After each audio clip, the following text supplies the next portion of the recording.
All right, we'll call the council meeting to order. Everybody stand for the pledge, please.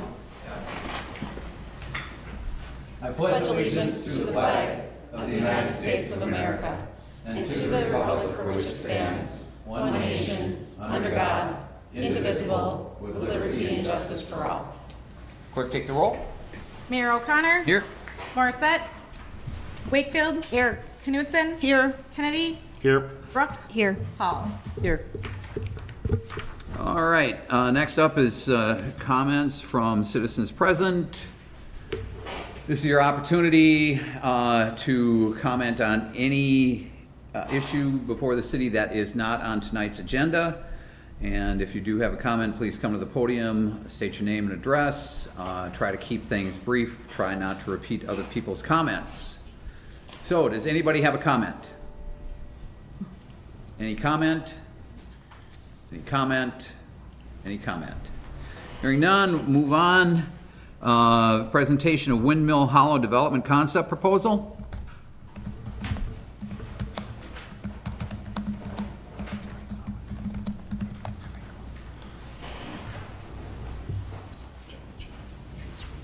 Yeah.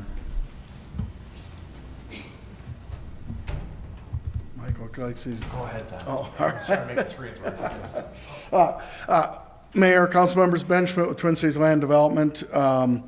Yeah, I think we just had, this can be pretty brief, I think. We've been working with staff for a few months now, talking about a project south of Tower Road. And we've talked concepts, et cetera, and I think what we wanted to do was just come to council. I don't think this is necessarily super controversial, other than it does require annexation into the city. And as part of that annexation would require urban services, which would require a change to the, either a change specific for this project to the urban service area, or kind of a citywide change, or relook at the urban service area. And I think you've got in front of you, I apologize, they had traffic cut down to one lane, so instead of being a half hour early, we got in just on time, so I apologize. We didn't have a chance to hook our computer up, but I think you've got kind of three pieces in front of you. Or Mike, I don't know if you can help us to put anything on the screen. Yeah, we're working on it. If you could, Christine, I think that would be helpful. Yeah, I mean, they have it in their packets, but our monitors aren't. Yes, there is. Up here? Oh, all right, here we go. Don't expect me to do any, but I'm not good at it. Trying to fix it. Does it help?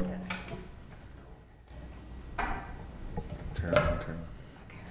Help the audience. I don't know if it'll help us.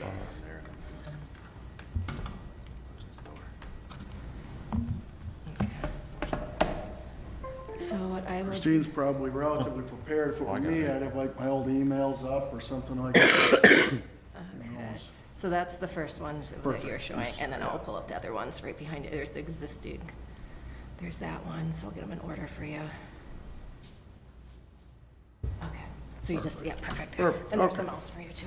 All right, thanks. Yeah, so again, sorry about that. We pride ourselves on being early, but it just didn't work out. So yeah, in the red there is the area that we're talking about. It's comprised of a couple different parcels. We've got kind of the, what I'll call the horseshoe part of the red. We've got under contract from really one family, and then there's a piece in the middle, which was a house that we have actually purchased, as we knew that would be kind of an important piece for access off of Tower Road. And then this is what we propose to annex in, as we've talked to staff about it. The reason for it being the way it is, we actually would own a piece of, an additional piece of land to the east side that we're not proposing to annex in, because that would make one of the other landowners kind of orphaned, who doesn't look to be annexed in at this point. So we've really tried to take that into consideration relative to the annexation. Let me go to, this shows you existing utilities. So it's not that utilities aren't in the area, utilities are in the area. And again, we're still at concept plan, so do we have everything figured out? No, but we certainly believe that those utilities are sized large enough, et cetera, to take care of this development. It is just a matter of the fact that this area is not in that urban services plan. And then the last I'll show you is our actual concept plan. Again, not nowhere near to the level of preliminary plat at this point, just a concept plan, just giving some idea of the types of housing units that we would anticipate here. So we've got really a mix. I mean, we've got some townhomes, some 50s, 60s, and 65s. And part of that is to take, we want to be able to offer different housing types. I mean, we've looked at what type of housing is available in the city, what type of housing might be needed, and that's how we came up with this, as well as taking advantage and causing as little disturbance as possible to the existing topography. So for instance, where we've got those yellow 60-footers, there's a fair amount of grade change there, and so you'll see some of those lots are extremely deep, and that's so that way we don't have to change the grades as much as we might otherwise have to. So we're really kind of planning out from that perspective. Again, not to the level of a preliminary plat where we have all the details figured out for you, can answer all those questions, but wanted to at least get in front of you, talk about what we're thinking, and for the big reason that it is a change to that urban service area, which takes some time and effort on your behalf, and so wanted to get in front of you and make sure that made sense. That was really all I had to, wanted to talk about more. Really want to stand for questions. It looks like the existing water comes up to your property, but it doesn't look like the existing sanitary sewer does. Yeah, so it stops a little bit short, but we don't view that as a dramatic problem. I mean, it requires some extension, but we don't think that'll be a big issue. All right, you've got this 50s, 60s, and 65s. What does that mean? Width of the lots. So Width, okay. yeah, so it gives us an opportunity to have just different housing types in terms of size, price, scale, all those kinds of things. So you mentioned a word I wanted to ask you about, so thank you for teeing that up. Price. So I see, there's row homes, single families, villas. Do you have a sense, and I understand you're preliminary, but what are you thinking? Yeah, I mean, I would expect, and again, it's a little, I'm always a little bit remiss because if you haven't been in the market for a house lately, any number I tell you is going to sound high, right? Because, I mean, numbers have just gone up. And so would I expect townhouses? We'd certainly like to see those in the low 300s. And then as we go across the board, I mean, 50s is a 40-foot wide house. We like to see those in the low 400s. And then you get to a 60, you kind of get to the 500s, and 65s, you're in the high 5s to 600, which, wasn't that many years ago. Those were very different numbers, but that's what they are today. So we would expect kind of if you bookended it, kind of a low 300 to low to mid 600.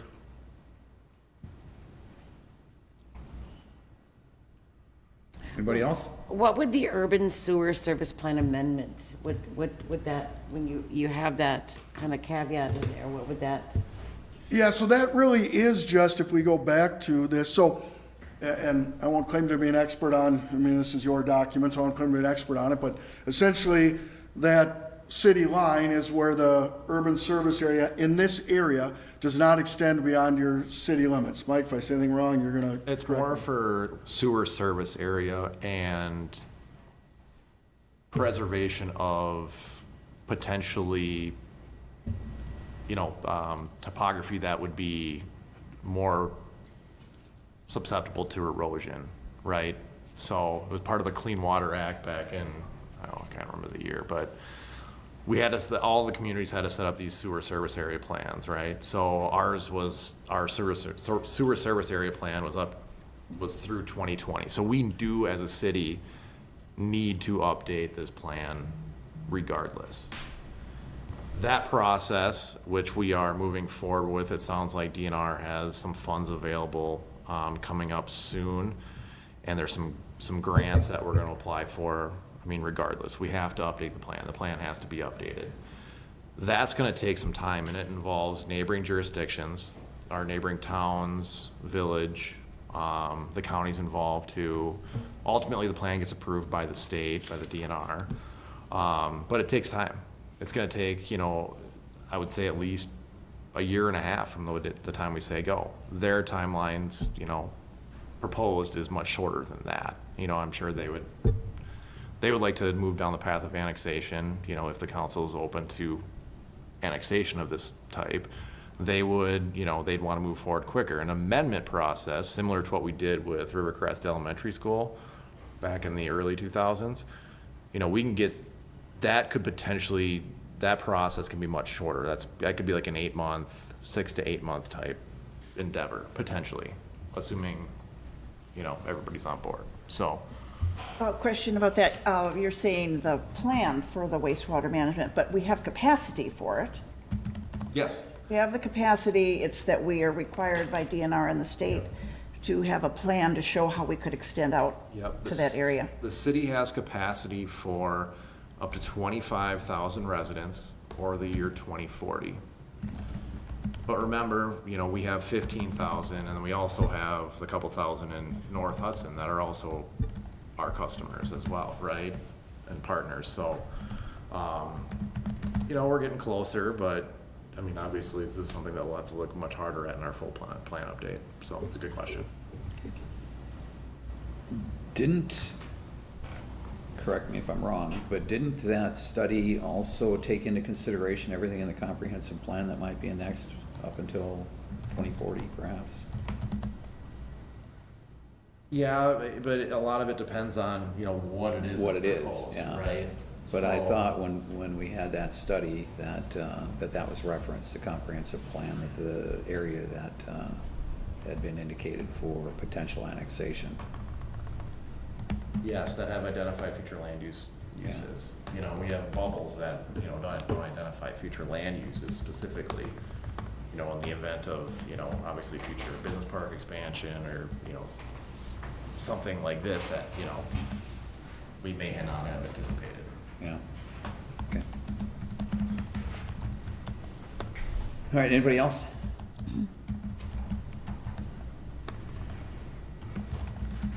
All right.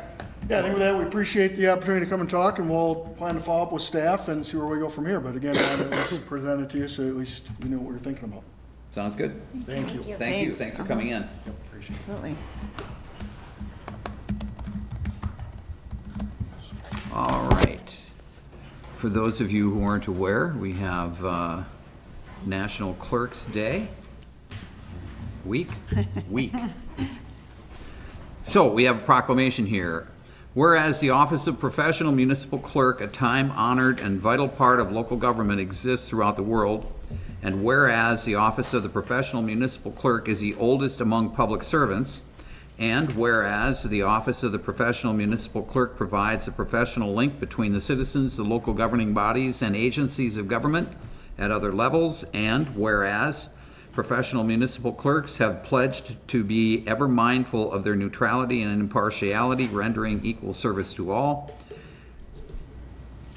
Should be an and there, I believe. Whereas the professional municipal clerk serves as the information center on functions of local government and community, and whereas professional municipal clerks continually strive to improve the administration of the affairs of the office of the professional municipal clerk through the participation in education programs, seminars, workshops, and the annual meetings of their state, provincial, county, and international professional organizations. And whereas it is most appropriate that we recognize the accomplishments of the office of the professional municipal clerk, now, therefore, I, Rich O'Connor, Mayor of the City of Hudson, do recognize the week of May 5th through May 11th, 2024 as Professional Municipal Clerks Week, and further extend appreciation to our professional municipal clerk, Becky Agan, and Deputy Municipal Clerk, Karen Dukow, and staff, and to all professional municipal clerks for the vital services they perform and their exemplary dedication to the communities they represent. Dated this day, May 5th, 6th. I apologize. We're going back in Yeah. time. May 2024. So thank you for everything, Becky, and Thanks, yes, thanks. all right, consent agenda. Approve the meeting minutes from April 22nd, 2024, regular council meeting. Approve the claims in the amount of $695,372.19. Approve fence easement agreement at 1710 Laurel Avenue, Blair, Trout, and Stephen Prinsloo. Approve the purchase of 3 pickup trucks from Hudson Ford in the amount of $145,468.35. Would you please pull that? Yes. Approve fence easement agreement at 1712 Laurel Avenue, Carroll Heitman. And approve the statute of the St. Croix Winery and Vineyard LLC, 401 2nd Street, Suite LLA. I'd like to ask you to pull that one, please. I'll move to approve with the exception of D and F. Second. We have a motion and a second to approve the consent agenda with the exceptions of items D and F. Roll call? Wakefield. Yes. Knutson. Yes. Kennedy. Yes. Brooke. Yes. Hall. Yes. All right, consent agenda is approved. Item D, approve the purchase of 3 pickup trucks from Hudson Ford in the amount of $145,468.35. I pulled this because I wanted to discuss the possibility of hybrids, since that was put into the information that we had, that it would cost $7,000 more per truck for a hybrid. And I will defer to Sarah because I'm sure that she has lots more information than I have.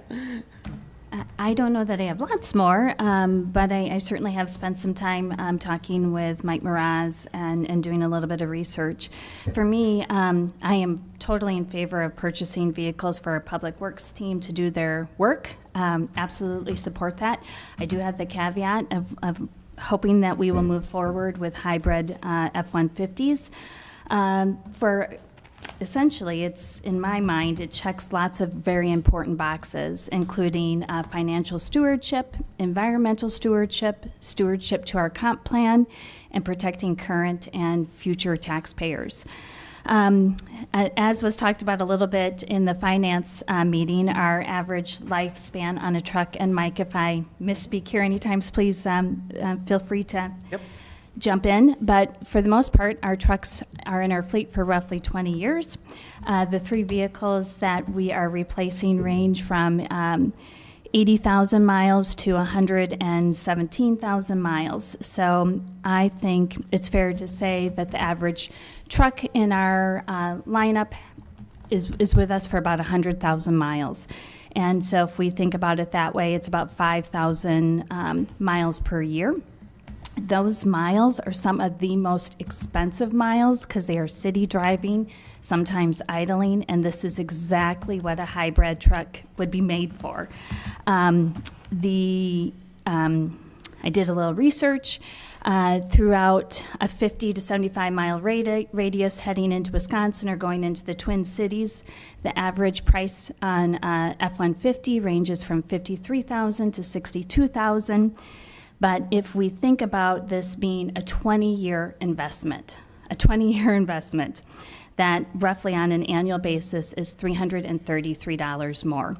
And the savings that we will have in fuel, less oil changes, there's regenerative brakes on them, which require less brake replacements, and that doesn't even talk about the reduction in carbon emissions. And to me, I think this is an easy way to move forward. And just in the sake of interest in everybody's time, I'm going to go ahead and change the motion just a little bit. I move that we proceed with purchasing 3 hybrid F-150s and direct city staff to find procurement and funding not to exceed $60,000 per vehicle. I'll second. We have a motion and a second. Discussion? So Mike, would you have enough money in the budget for the extra 21,000, or would we have to move some money? I got 161,000 in the CIP from, remaining from previous equipment. The only thing I could think of is, we're going to sell these vehicles that we currently have, the ones that we're replacing. We're probably looking at getting $3,000 at most for each one. Okay. 3, 4. So that's $9,000 more. So then you're up to 170. I think if we can find vehicles on the low end of that range in that 55, then we should be just fine with what we have in the budget. Okay, so you don't need us to, okay. No. What is the sub-zero temperature and cold weather temperature would these trucks would be used in? What is the viability of that? I know I've seen things that all well and good, but Yeah. in sub-zero temperatures, not as efficient. All electric, I would be more concerned with that. Being that they're hybrids, I'm not as concerned. I think the technology is a lot better. Jeff, do you have any issues with your hybrid vehicles in the wintertime? Not as far as yet. Yeah, I'm not overly concerned with that. Now, like I said, if they were a Cybertruck, yeah, okay, then I would have concerns. So I have a quick thought on this. A lot of times with electric cars or hybrids or whatever, we do talk about miles, because most people get in a car and they drive. I want to make sure Mike's weighing in on, these are trucks that are hauling rock and trailers and Yeah, everything else. You know, they're. So I want to make sure that's. Yep. No, that's a great point. So these trucks serve mostly as getting staff from point A to point B, whether Okay. it's locating. You know, it'll be very rare that we would be hauling anything in these vehicles. We have larger trucks for that, our 1.5 tons with the duals on the back, with dump bodies and so on and so forth. You know, it might be a time where one of these trucks will be pulling like a cement saw or maybe a small lawnmower, which these would be more than willing to handle, whether it, you know, the hybrid or non-hybrid options. Okay. Yeah. And I'm not opposed to that. I too, I'm not sold on the idea that hybrid or electric is equally, you know, less overall picture of the manufacturing and stuff like that. It's overall less. I don't think that's been solved yet. However, I do like what we did with the police department, where we tried one. Jeff said, let's see what happens, and we have 4 now. I'm wondering if maybe, because I think those two things are different vehicles. Again, you mentioned it's mostly transportation, but you know, looking into seeing how it works as a public works vehicle. You know, do we take a look at one and use that for a year or two? But I also don't want him driving these trucks around while we're searching for all 3. I mean, to me, that sounds like a big switch. Would trying one for a year and keep an eye on the cost and seeing what happens with the, you know, both the maintenance and we get a chance to look a little bit more into the battery replacement. And I think the braking is actually that powers the battery.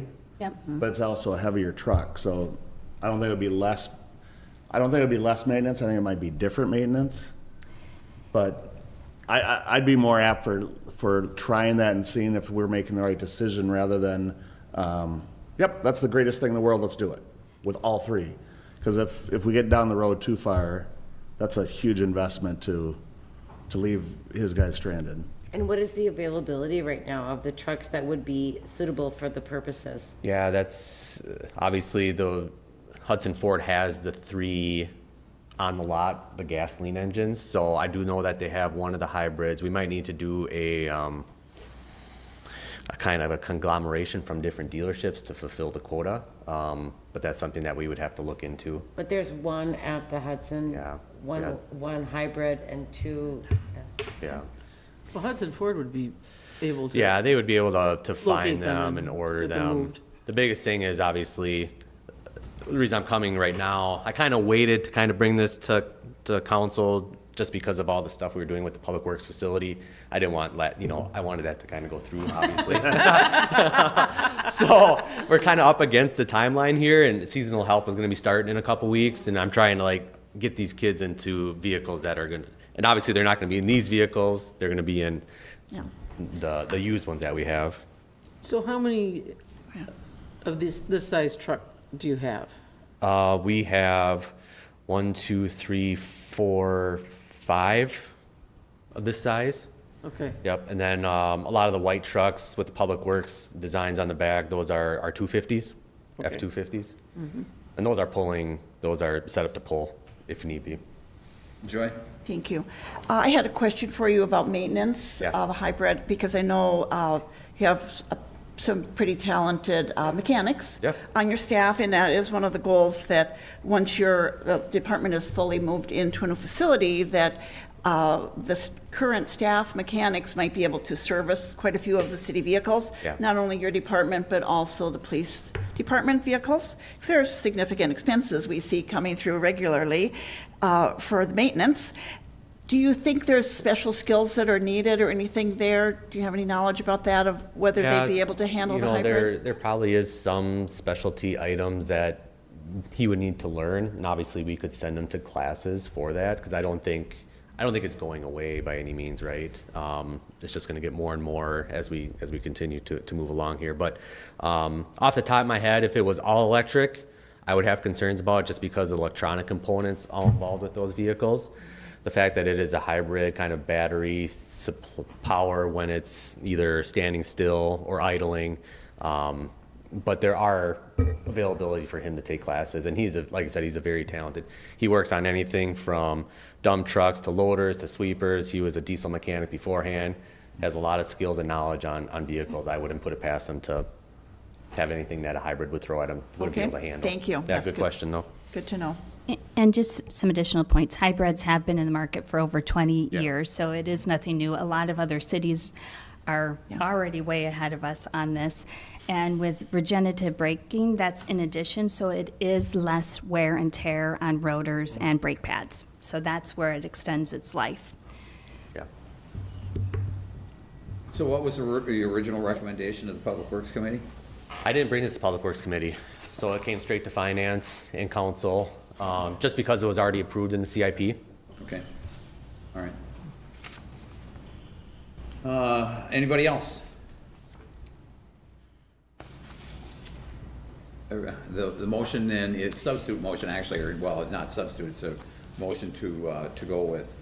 3, hybrid F-150s, and direct city staff to find procurement and funding not to exceed $60,000 per vehicle. Okay, everybody understand it? All those in favor? Aye. Opposed? Aye. No? Motion is not approved. Thank you. Do we have another motion? Yeah, I'll make the motion to purchase the 2 gasoline F-150s and 1 hybrid, if available.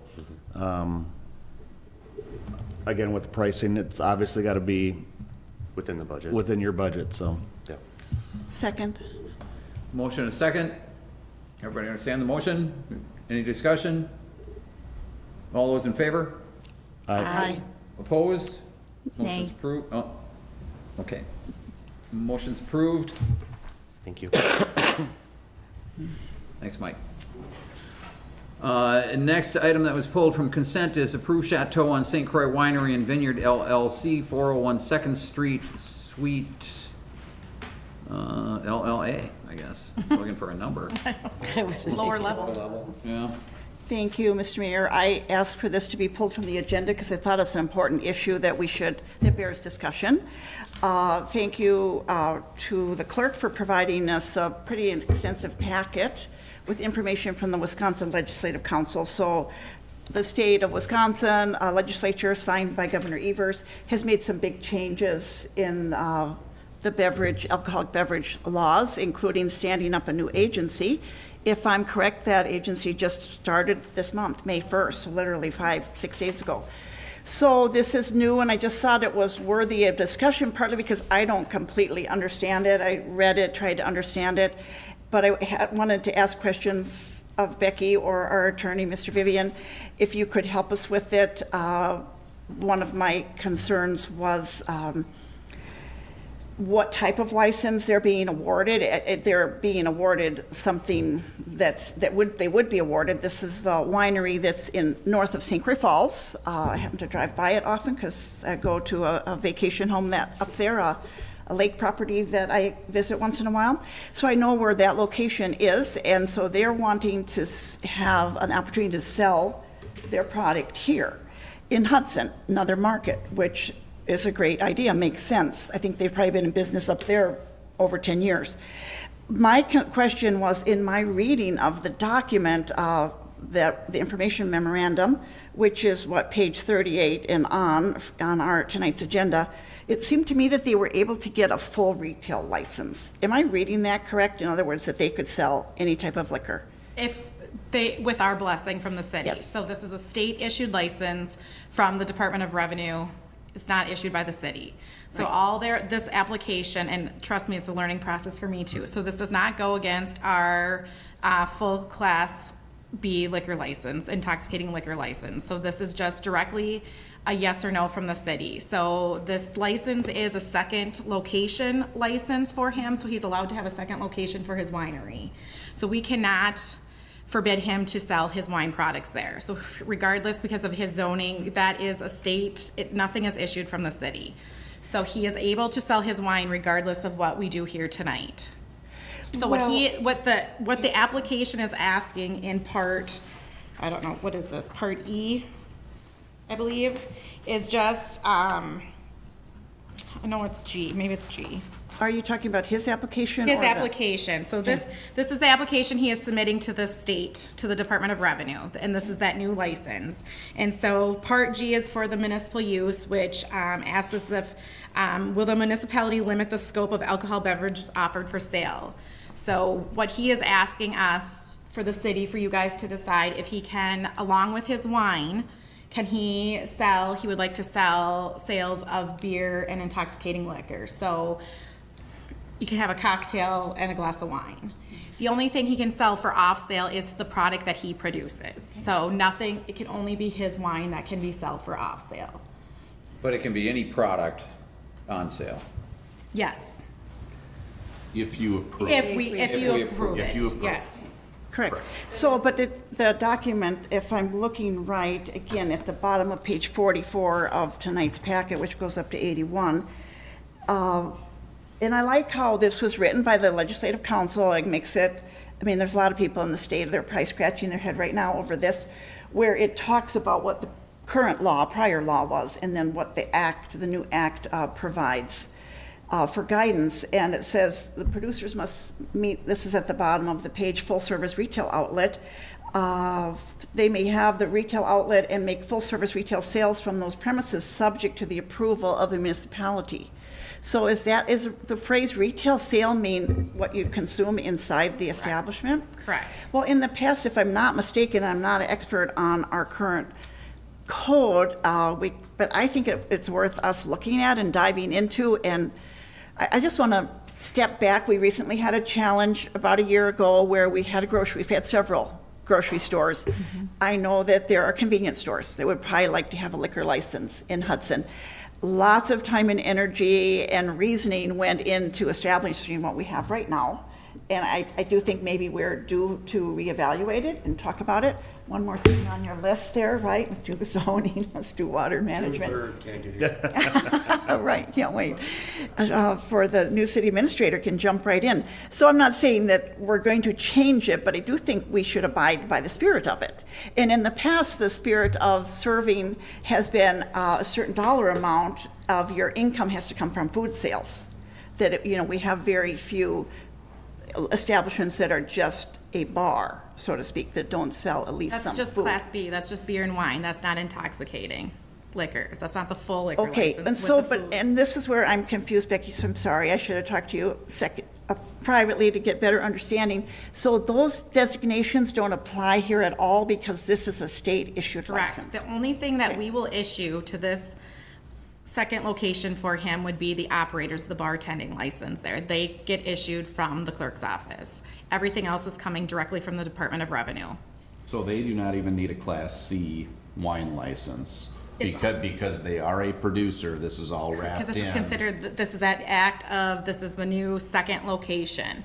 Yes. And I've spent hours with our tobacco and alcohol representative on this. I'm hoping they gave you a lot of training. So Right? we're all learning together. Right, and so. thank you for sharing that, because, that's what it appeared to me. It's like, wow, there's some big things. This act is so detailed that they're talking about what the rules are for, wait for it, axe throwing establishments. They actually have a little section about that, and then there's a section about serving and what the Well, liquor 'cause hours. I initially went down like, well, to get an intoxicating liquor license, it's $10,000. It's a reserve liquor license because I thought it was coming from us, but it does not go.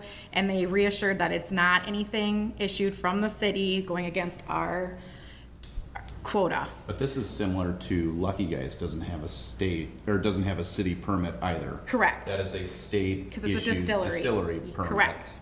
Kind of the same type of So concept. this is a winery bringing a second location. So he's just asking the city's blessing to serve intoxicating liquors along with his wine and beer. And that so we're talking about not beer and wine when you say intoxicating liquors. Correct, we're talking cocktails, All right. liquor, So, and this is different than Lucky Guys. in because he only that- has beer, And their liquor, and their own. their own, being, that's under the distillery license. So, I didn't fully understand this. I didn't realize that, I knew that the state had new statutes, but I didn't realize that this would be a license for them to be able to sell anything that they wanted in there, alcohol. And that is clearly an end around our ordinance, well, state statute on population. And so, I mean, when you were talking about festival foods, and of course we have Cub also is kind of out there right now, that's off sale. And that's something that we regulate, Sure. right? Well, We're yeah. talking on sale, which is something that we don't regulate, the number of licenses. They're based upon our population growth, and those are highly coveted. This is clearly an end around on that, and I personally am not in favor of this at all. If they want to sell their product, maybe, I mean, if we can't stop them from coming in and doing that, that's one thing. But if we're inviting other people, other wineries to come in here, which I would think we are, Well, if we do based this. on, the state license is also based on how much they produce. So in order to get the second location, it's something in that, I don't know, So how many? and I don't know if you know and- what that is either, Nick. Yeah, but you're 'cause talking it's so- about them specifically. 5,000 gallons or something. What Yeah, about- I don't know what the, What about somebody that's coming from a larger population city, a Madison, a Milwaukee? It's kind of the gateway to Minnesota market. In other words, I might, it is a genuine concern, and I did speak to the mayor briefly this afternoon about it, just to try and get some more knowledge and clarification. But we're a very attractive location. There's some great wineries in different parts of the state, some real popular ones in the Madison area. What if they want to come to Hudson? Are we losing control? Maybe you're telling me that we have no control because the state did this.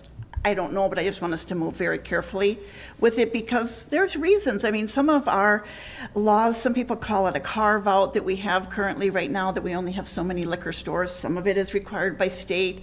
We've not allowed grocery stores until this new coming one to have one. There's a reason for that. I remember back in the days, well, you guys probably don't remember because you're young, but when Hudson was, people came from other states to drink in Wisconsin. And that led to a lot of, let's just say, police action in Hudson. And of course, we all remember what happened about 4 years ago when there was drinking allowed in our community, but not in the Twin Cities. And we had a lot of issues here then. So, there's reasons for us to have gone through the work, and our predecessors, other people that served on the council before, worked hard at making our ordinances fit for the dynamics that they wanted, that we sought in our city. So again, I'm not saying that we should not be doing any of this, but I just was really concerned that if we allow this one, how can we say no to another? Another company might say, well, you allowed this winery. So I appreciate it puts a lot of pressure on you, Becky, to try and understand this that's just rolled out. We've got application day one. yeah, he's been working on it all winter long, so he's been on the ball. So you can limit it with restrictions. So I don't know what those restrictions really are. I don't know even on the application is, will the municipality impose any requirements or restrictions for the full service retail outlet? And if so, what are the restrictions? So I don't know if you can just if you want to, say just beer, no intoxicating liquor. It's all based on what? Or not. Nothing, and it's just the wine, his wine. And clearly, I'm saying, I don't want this. I mean, I heard you kind of equivocate on that a little bit, waiting for more information. But I think that we send a message right now. We've got people that have been waiting for liquor licenses here that have to meet food criteria in order to get a liquor license. There are certain hoops they have to jump through, and we've been very judicious in who we give those licenses to. And now all of a sudden we have a state statute that's going to allow somebody that just says, you know what, we really don't care about selling food and anything else, but we want a place in here where we can sell liquor and compete with all of your establishments here that are playing by a whole different set of rules. No, I am saying I'm opposed to this, and I would like to see this stop now. And for clarity, they're not gonna manufacture or produce wine on premises. This is just No, this trucks is of their their second, stuff coming yes, here. this is So their this is a second. tasting room, is, A tasting room. Basically, it'll all still be produced in St. Croix A Falls. tasting room for their product, but a bar for everything yeah, bar else. for everything else, yes. Yeah. So is Well, that, I think when you look at it though, so we can't preempt state statute. State statute authorizes wineries, breweries, distilleries to have secondary locations if they meet volume thresholds. Now, State statutory requirements, well, yeah, but not local or the state no, statutory but- requirements. and they're really volume thresholds, and they allow 1, 2, or 3 outlets.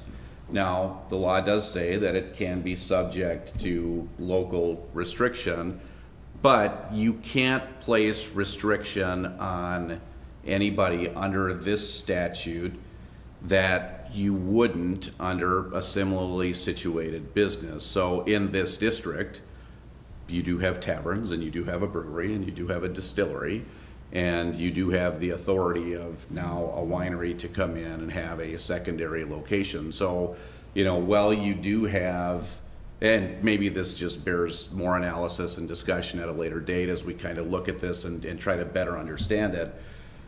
If you look at it and say there's authority to come in, we don't want them to serve intoxicating liquors. We don't want them to serve beer. If that's your analysis, we're okay, given the fact that the state has determined that they have the authority or should have the authority to have a secondary location based upon the volume that they're producing in their other location. We're okay if they come in and serve the wine that they produce. And they're in our commercial district, that's fine, and they're subject to the same restrictions that everybody else in that commercial district is. But we're not going to allow them to do anything else. You could certainly look at that type of thing. Well, from what I heard, we can't stop them from coming in here. They can come in. I mean, the council cannot say, no, you can't come in here. but we could limit But we it to can say you're just not wine. selling anything other than your own Correct. manufactured product. Correct. It's fine.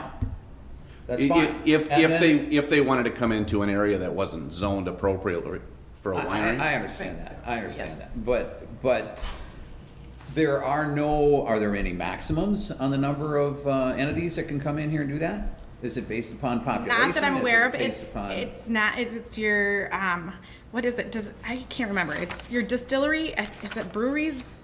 It's your breweries, distilleries, and wineries, which those licenses are issued by the state. And it's the thresholds that you were saying of what they produce to allow a second location. So there is thresholds at the state. You have to meet criteria at the state in order to get this second location for this license. So the state allows them to have this second location, but the only thing that we don't have a choice on is that they are allowed to sell their wines there for on-site consumption, and also be able to sell bottled wine retail. And Correct. that's all that we have to Correct. allow.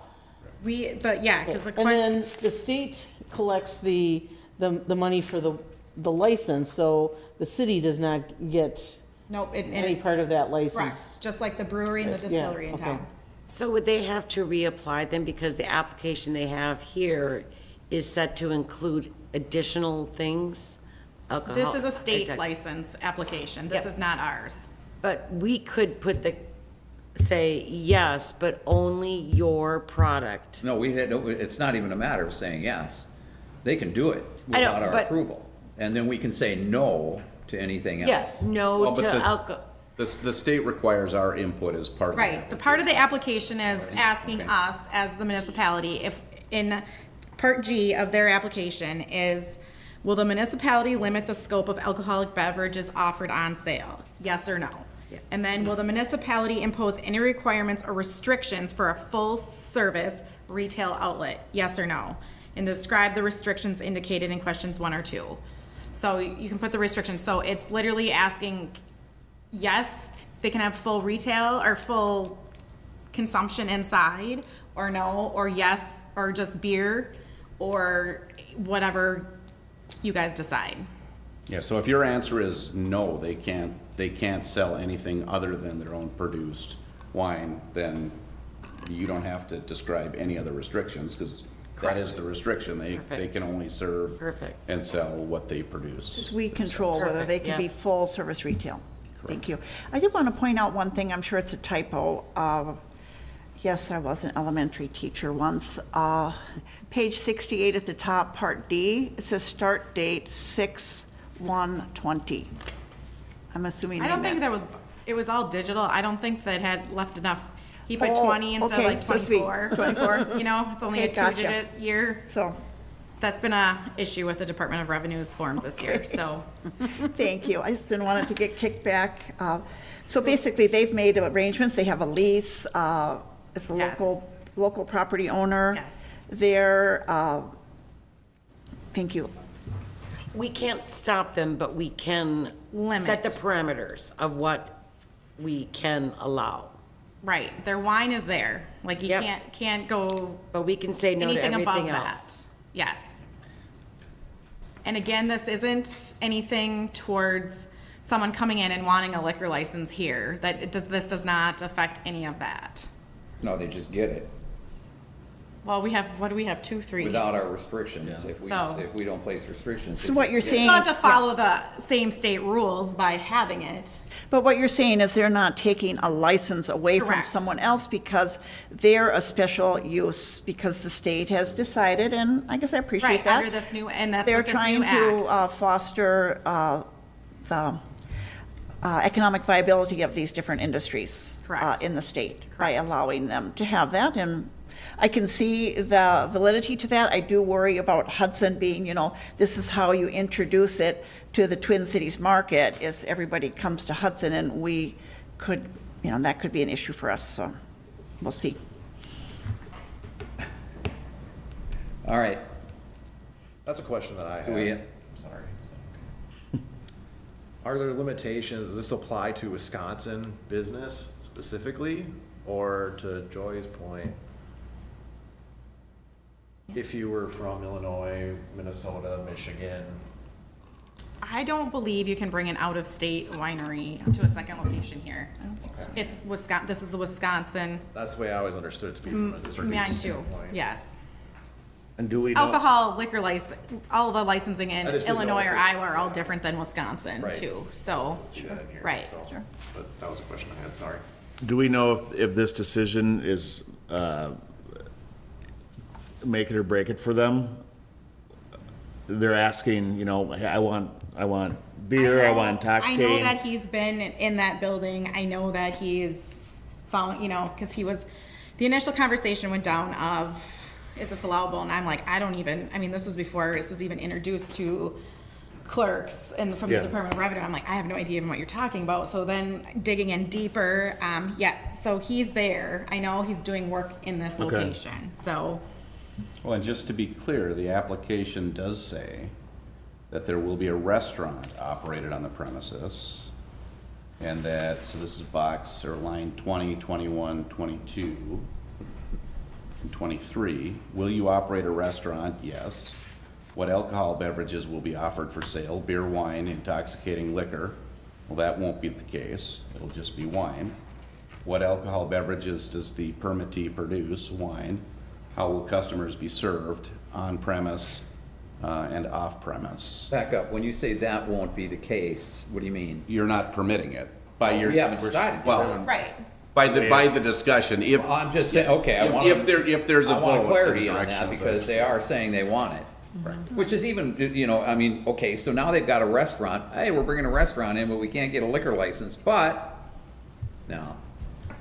I'm looking at the drawings, and I hadn't noticed that about a restaurant. Thank you for pointing that out, that they had checked that box.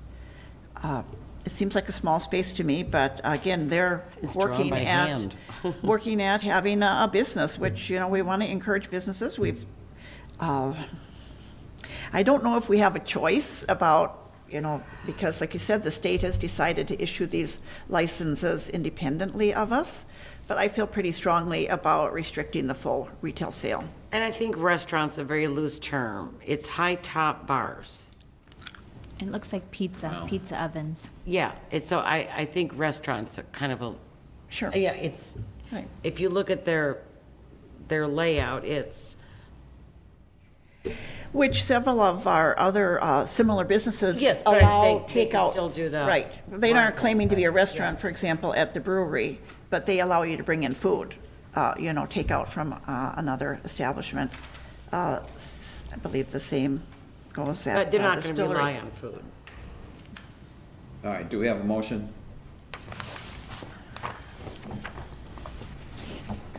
All right, so I've got one more question before. All right, so you have to fill in Part G, is that correct? Correct. Okay, so I guess, why don't we just take these one at a time? Will the municipality limit the scope of alcohol beverages offered for sale? So that sounds like a yes. Will the municipality impose any requirements or restrictions for the full-service retail outlet? What does that mean, and what kind of requirements or restrictions? I think that is on if you were to allow it, if you have restrictions on it. Okay, but we're not allowing it, so then we don't have to fill in that question, is that what you're? That's my understanding. I might, just to be clear and unambiguous, I might say yes. Okay, And then when you get to number 3, you know, if based on the discussion, your answer is that, you know, no other, nothing other than wine be served, that no beer or intoxicating liquor be served, that we include that language in box 3. And their wine, not Their all wine. And that's Their that wine. is part of their license. Okay. That is the state license. Okay. all right. Yeah, but by any intoxicating liquor would also mean they could bring in anybody else's wine. So I would think that we would need to be specific, no intoxicating Sure. liquor nor anybody else's wine product. Okay, so then I'll make the motion, and then we can see whether this is complete. All right, I will make the motion that we check yes for box 1, check yes for box 2, and for box 3, indicate that we are restricting them to serving only the wine that they produce. And selling. Is serving and selling, that's right, only the wine that they produce. I'll second that. We have a motion, a second. Further discussion. Becky, the only question I have, box 9 is date application was filed with the clerk. That should be an easy one. Date 10, date full-service retail outlet approved by the governing body Where are you? on the bottom Very end. Oh, it's still Part G. of Part G. Page 69. I got it. There's no date restricted use approved by governing body. I think I'd send the copy of these minutes as well. So would 10 be filled in with a not applicable? Yeah, I'm not certain, given that this is a new form. I just want to make sure that. Right. If your motion passes, that it's made very clear to the state that we don't fill in the date and then they just look at it and assume Correct. that a full service. Correct. Declined. Okay, do you need me to? Nope, I think modify? your motion is perfectly Right. fine. Okay, I see what you're saying. I got it. In further discussion, I would like to ask the mayor to comment again. I understand your opposition to it, and I have concerns. Do you read it that we don't have a choice at this point, or do you think we can say no to it? I read it as though we don't have a choice other than what we're doing right now and restricting others, sales of other products that they do not manufacture. So That's basically, the way I read it. be a tasting room where you could taste the product that they made and purchase it, Right. correct? So, I don't know that I would call So it a here's- tasting room here's- necessarily. They can sit down and drink as much as they want, probably. The wine bar. Yeah. Wine bar, There you okay. go.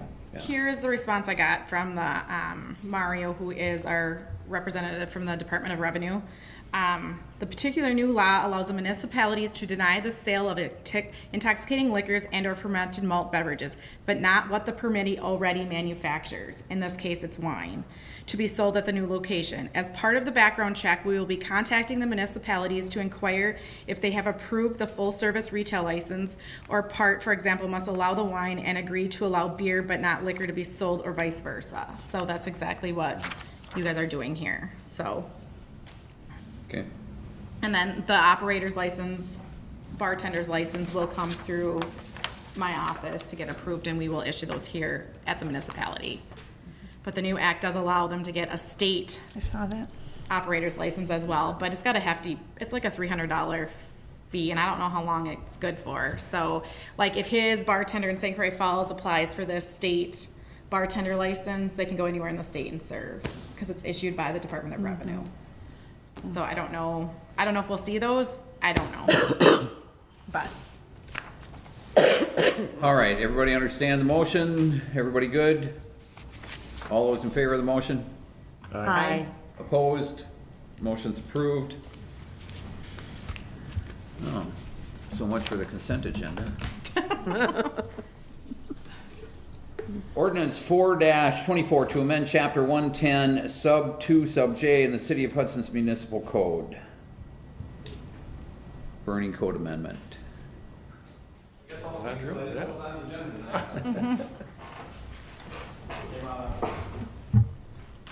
Community development, but It did not. I didn't. Every couple times a year, we get requests from landowners to have their ponds burned off in the city. And the process has always been, it's gone through the planning commission, and it didn't seem like that was the appropriate place for it to go through, to have it approved. So when it came through again this year, they were contacted again. They asked if they could burn in the city, and I said, well, you have to follow the city burning ordinance, the way it's written. So then they went to the planning commissioner to community development, and it was kind of a clunky process. So it was decided that we were just going to run it through the fire department for approval, and then take it to public safety for final approval, then to come to consent. So it really, the nice thing is we were able to get them to add in liability insurance. Up to that point, that was not required. So I said they had to have a $1 million liability policy for burning in the city. We would go out and actually take a look at the site that they're going to burn prior to giving approval. So there's a little bit more control on our aspect. They burn these ponds all the time, right? This is an environmental thing. It's something that gets done. But we just want to make sure they're doing it in a safe manner. They have the ability to do it. There's actually a company that comes out of like Hugo or Forest Lake or something that actually does this. It's a very well-known company. They're very well equipped to handle it. This just puts it back on allowing us to approve it and then taking it to public safety. It cleans it up significantly. It was a very cumbersome Staff's process. perspective, yeah. Yeah, so. Nice. We have a motion? I move to approve first reading of the Do you have to ordinance change. Yes, suspend the rules. Her motion is for first reading. Oh, sorry. Sorry about that. Okay, was there a second? Wow. I'm not clear what we're doing. What's that? I've objected before that every ordinance change, we suspend the rules. And my point is the rules are there for a reason. If you're changing an ordinance, we should discuss it twice. I'm not opposed to this at all. So that's why I wanted to move it forward with the first reading, and then we could do a second reading at the next meeting. I feel like if it's a really urgent issue that we're making an ordinance change, then that would be like the exception of when we suspend the rules. That's just how I look at it. So that's why I made the motion that I did, that we would approve it tonight and then approve it again at the next meeting. Is there a time of year that these burns are usually done? Usually in the spring when it's dry. In the spring? Yeah. So then. Yeah, by this time of year, they're usually done with them. They're usually, okay. Not saying they can't do them in the fall. I don't think it's done. But so everything yet. greens up now this time of year and they wouldn't be It's done burning so anyways. yet. So this doesn't hold you up? It doesn't hold me up at all. No, it's the people wanting to do the burning. Yep. All right, so we have a motion for first reading. Do we have a second? I'll second. We have a motion and second for first reading. Roll call? Wakefield, Yes. Knutson, Yes? Kennedy, Yes. Ruck, Yes. Hall. Yes. Motion's approved. Look forward to the second reading of this. Okay, ordinance 5-25, chapter 184, pawnbrokers and secondhand dealers. Thank you, chief. So with this, again, it's just like the burning one, we're just cleaning it up to, it's a time, it comes through the clerk's office, just removing, having it come through council for approval. We can issue it that week. Background, everything's the same, just to be able to actually get it issued sooner than waiting for a council meeting. We have 2 of them currently, so. Do we have a motion? So if we hold off till the next meeting, then somebody's waiting for their license? Yes. I'll make the motion to suspend the rules. I'll second it. Motion and second to suspend the rules.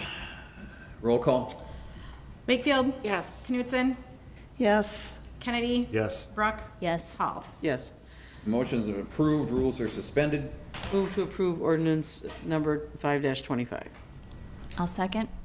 Motion and second to approve. Any discussion? All those in favor? Aye. Opposed? Motion's approved.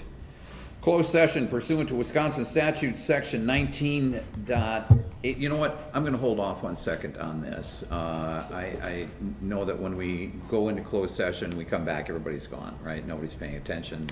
I did want to recognize the passing of Paul Larson, a longtime 38-year officer here with our police department. Started as patrolman, ended his career as lieutenant. Had a very illustrious career here, a dedicated servant to the city of Hudson, and I wanted to make sure that we had a chance to note that publicly. Also wanted to mention that he is the father of another officer, Bob Larson, who is also serving our city with dedication, and we appreciate that as well. Our condolences and sympathies to the Larson family.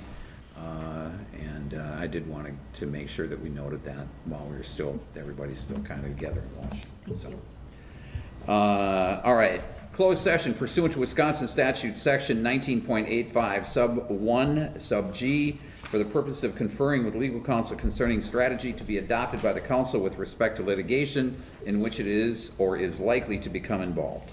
This is for the disallowance of claims alleged by Melissa Remington on April 30th, 2024. Move to go into closed session? Second. Motion is second to go into closed session. Roll call? Wakefield, Yes. Knutson, Yes? Kennedy, Yes. Ruck, Yes. Hall. Yes. Motion's approved. We're in closed session. Step across the hall.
Yeah, we're ready. Are you ready, Jeff? All right, we are back in open session. I move that we disallow the claim that's been made by Melissa Remington. Second. We have a motion and a second. Sorry. Any discussion? All those in favor? Aye. Aye. Opposed? Motion's approved. I don't have anything. Anybody? Move to adjourn. Second. Motion's, motion to adjourn, motion and a second to adjourn. All those in favor? Aye. Opposed? Motion's approved. We stand adjourned. Thanks, everybody.